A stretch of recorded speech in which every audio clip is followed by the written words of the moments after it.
Okay, how we doing everybody? So here we are, we're back. Hope you all had a fantastic Christmas as I did. I had a nice time, and Boxing Day was my birthday, so that was equally as good. I know a lot of people say to me when they find out, my birthday's on Boxing Day, they're like, oh man, that must suck. And it's like, well, I've had so many years of it now, it doesn't even bother me anymore. I don't even think about it. But I had a nice time, and it was nice to see the family all together. Generally, my wife's family I spend time with because my family are way away from me. And, we have a lovely time. We have a meal, we get together, we play games, and it's all good. It's all very relaxed and easygoing. So, yeah, hope you had a lovely time. Now, the gameplay in the background is a Battlefield 4 gameplay. And it's a sniper-only gameplay. Now, this was kind of an accidental drop-in of a server when I was kind of reading the screen, and I looked down at the stipulations of the game, and it was like sniper-only, and there was some sort of sniper rifle mentioned, which I actually haven't got, I don't think. And I thought, oh no. I know what happens with these specific servers is that I jump in and I follow all the leadership requirements of what you have to do, and then I end up getting booted because I do well.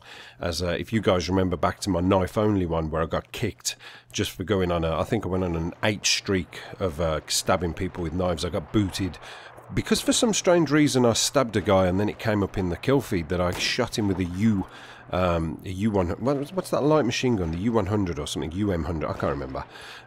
Yeah, so that was quite weird. I don't know if that was a glitch or something, but it obviously sparked enough anger to the host that he thought, no, that's no good to me, I need to get rid of this guy. He's obviously using a gun, and I was obeying all the rules that were laid out for me.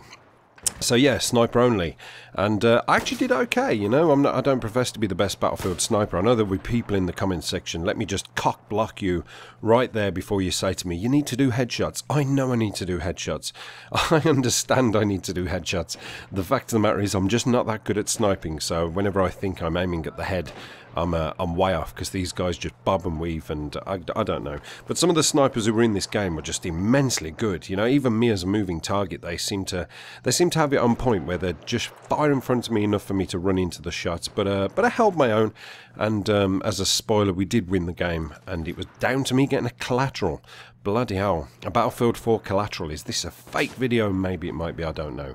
So yeah, enjoy the gameplay. Now, just very quickly, I wanted to talk about, obviously, this has been covered quite a little bit over the course of the last 2 days, and I wanted to talk about this yesterday, but unfortunately I didn't have time.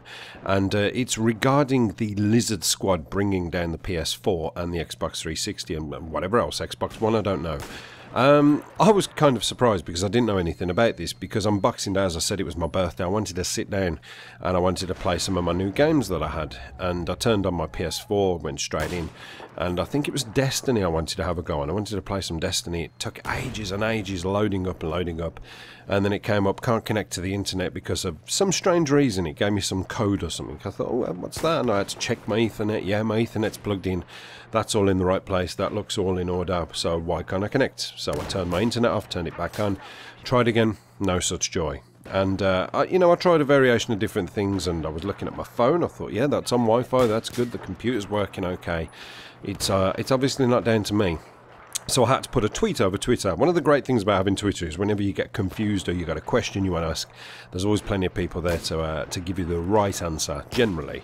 And I put a message over Twitter. I said, PSN down, PS4 down. Anybody know what the deal is with that? And then I got a message coming back saying, yep, Lizard Squad have fucked it up for all of us. The Xbox and the PS4 are down. Then there was people saying, no, the Xbox is fine, it's back up, it's just the PS4. So I was, unfortunately, my hand was forced to play the Xbox 360, which I only have Call of Duty games for. And I was quite annoyed about that because I played enough COD over the last few days. So yeah, I had to do that. I had to play some Modern Warfare 2 and Call of Duty 4. But I had a nice time anyway. Now, I was kind of looking into this, and I was watching people's videos about it. I watched a video from Keemstar about it, and the way I'm led to believe that all this has happened, and I know it's been promised for quite a long time, is that this bunch of kids in this fucking turtle squad, whatever they're called, threatened to take down take down Microsoft servers and take down Sony servers on the basis that they had to perform some sort of action to make things right. I don't know exactly what the story is behind it, but they made the threat. Now, they were kind of countered by another group who were saying, look, we can stop this from happening. All you need to do, Microsoft and Sony, is listen to what we've got to say and we can prevent this from happening. We are your saviours. Now, whether these guys are legit or whether they're just another bunch of hackers, I don't know, but it always reminds me of like the X-Men. You know, in order to beat one kind of evil, you have to put your faith in another kind of evil, and they will come out the saviours or the victors or whatever way you want to look at it.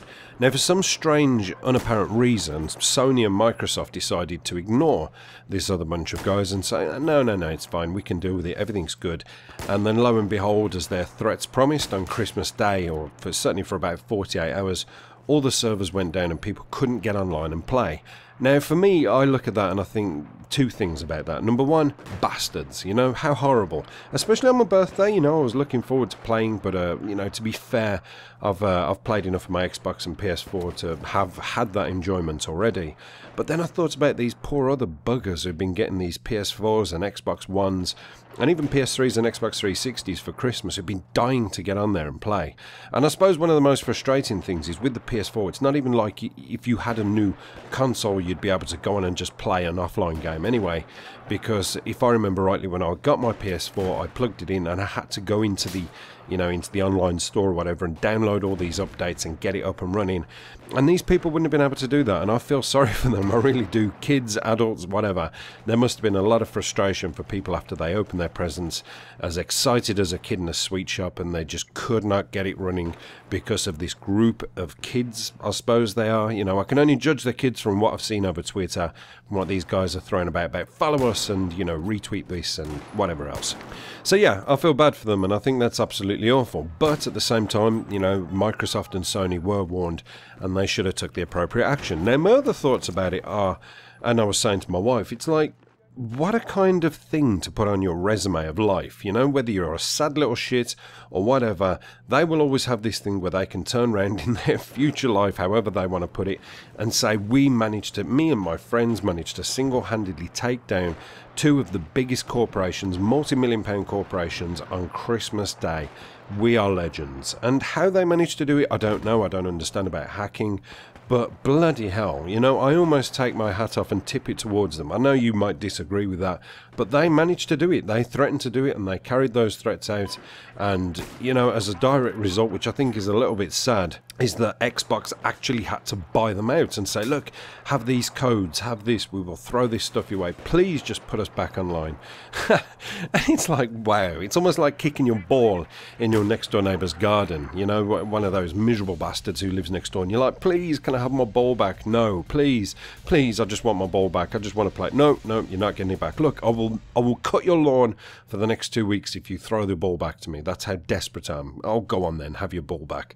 Thank you very much. Unbelievable. So yeah, you know, I think it's terrible, and I think they're completely out of order, but whether they're kids or whether they're not, they did something, they did the unthinkable. And it's terrible for so many people who wanted to enjoy their consoles and their new games on Christmas. But I'm sorry that, you know, if the threat was there and they had the tools essentially in the backup to prevent it from happening and they didn't follow it up, then it's a Sony and Microsoft fail. So yeah, hopefully you enjoyed the gameplay, guys, and like I say, I hope your Christmas wasn't buggered up too much by these actions, but it seems as though it's gone away now. For now anyway. Apocalypse done.